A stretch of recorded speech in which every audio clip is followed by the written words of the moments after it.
Hello ladies and gentlemen, I am the Omni viewer, and it looks like I have to step in and calm everyone down once again. Recently there's been some concern about the future of Legendary Studios, which has led into concern about the future of the MonsterVerse. The basic gist of it is that Wanda, the Chinese company that owns Legendary, is going through some major financial difficulties at the time, and there's a possibility that it will either sell Legendary or just plain liquefy it. Combine this uncertainty about the studio's future with the fact that we still don't know what awaits us after Godzilla vs. Kong, if anything actually does await us after Godzilla vs. Kong, and of course, people on the internet are getting really worried. Personally, I'm not worried. You want to know why? It's the same reason I keep bringing up time and time again. Usually in regards to how Pacific Rim isn't going to cross over with the MonsterVerse. But since it clearly needs to be repeated, I will say it one more time. Godzilla is being produced by Warner Brothers. I'm still kind of surprised this hasn't registered with people. When Legendary left Warner Brothers and partnered up with Universal, yes, it took a lot of projects with them, including Pacific Rim. But Godzilla stayed at Warner Brothers. That alone is enough to tell me that the deal to make American Godzilla movies is between Toho and Warner Brothers, not between Toho and Legendary. Now yes, Legendary is still involved in producing these films, but Godzilla 2 was going to happen at Warner Brothers whether Legendary was there or not. The way it worked out behind the scenes probably went something like this. Someone at Legendary said, "You know, even though we went to Universal and we get to work on Jurassic Park and things like that, I really want to still be involved in the Godzilla series, so we should go back to Warner Brothers and see if we can still produce those with them." To which someone else said, "Well, that's a great idea and all, but how are we going to convince them to let us do that after we left so quickly?"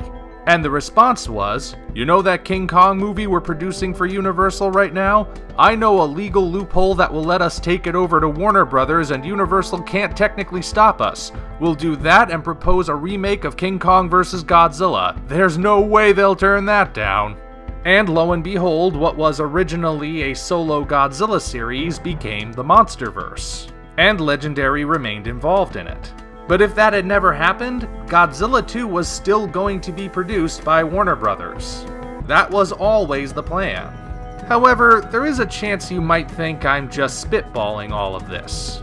Perhaps this is just my natural optimism blinding me to the fact that everything is doom and gloom and the MonsterVerse will end after only 4 films. So how do I convince you that there's a genuine reason to believe this? What proof do I have that Legendary doesn't have as much power as people seem to think it does? Who can I turn to for help?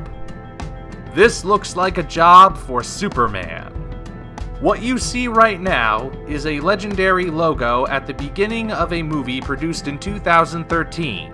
That movie is Man of Steel, the first film in the DC Extended Universe.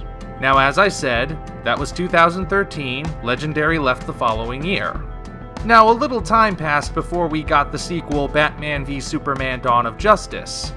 But you may have noticed that Batman v Superman was not produced at Universal. It was still at Warner Brothers. That's because DC's partnership is with Warner Brothers, not Legendary. To me, it's obvious that the same thing is in line between Toho and Warner Brothers for the MonsterVerse. Besides, we don't necessarily know if anything will happen to Legendary. Most likely, Legendary's just gonna be sold to some other parent company. But let's suppose the worst case scenario does happen. Let's say Legendary does get liquidated. How does that affect the MonsterVerse? Well, honestly, the worst thing I can think of is that they won't be able to use Kong anymore. Maybe that's enough to tell us who the winner will be. But if that does happen, Warner Brothers has already made the movie, so it's not like they've lost the opportunity. And even if they won't be able to do a rematch, there's still options. They can go to Toho and license other kaiju. They can go to the archives and bring in the Radosaurus or the giant ants from them. They can cross over with the DC movies. They can negotiate a deal to bring in Gamera. They could contact me and negotiate a deal to adapt my novel Operation Red Dragon: The Daikaiju Wars Part 1, available now on Amazon, into a film. They could start coming up with new monsters to keep things going. Whatever could potentially happen, a worst-case scenario does not remove Warner Brothers' options. It might put the third Pacific Rim movie at risk, but let's be honest folks, after the horrible reviews and the poor domestic box office, that third entry probably isn't happening. But we're not here to talk about Pacific Rim up yours, we're talking about the MonsterVerse. If you're worried that the MonsterVerse might die because Legendary might go under, just calm down.